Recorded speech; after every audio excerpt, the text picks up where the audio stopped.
Hello guys! Good morning! Gusto kayo? Guys, meron tayong susurpresahin ngayon na isang matandang dalaga. Guys, ito ay medyo mahirap kausapin at mahihain kasi sa kapwa-tao ito. Bihirang nakikiusap. Pero try pa rin natin na puntahan siya at kausapin. Makausap man natin siya o hindi, ibibigay pa rin natin yung kanyang lingap para naman sa ganun ay makatulong sa kanya. So, pupuntahan pa rin natin, subukan natin makausap para sa ganun ay matuwa naman po siya.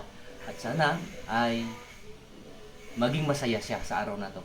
Sige, samahan niyo ako mga kaibigan at mga kapatid. Good day! Bye-bye.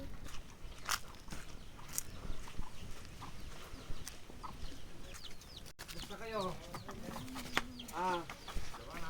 Kumusta? Hindi ka sasaad dito eh. Kumusta nga? May mesa ka may mesa ka lata. May mesa ka. Nya. Dito ti paglutlutuam.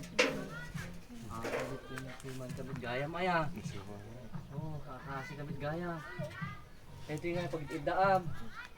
Dito ti pag-idaan na. Apo, kakaasimit ni Lola. Tima nagmay mesa. Adat ti ipid ko kanyam angim an anusam. Bari makatulong kanyam. Kaya, Renak. Renak bait lang kaya. Sige, sige. Tukam.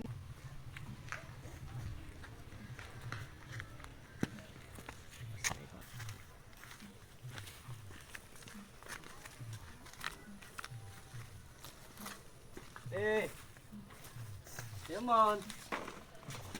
Ate. Ito yung para sa'yo ha.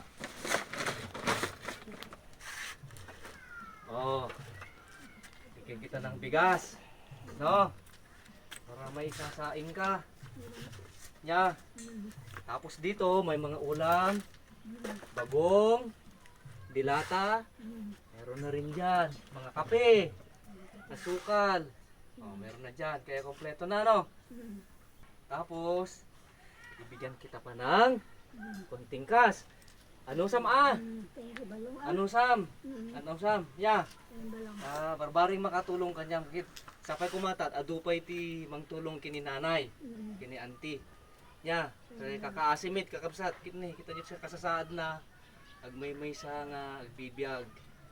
Kakaasimit kit sapay la kuma. Adupay ti tumulong kanya na. Ni Lola ang nagaman tay. Aling. Sige. Hanggang dyan po mga kaibigan and have a good day. God bless. Goodbye.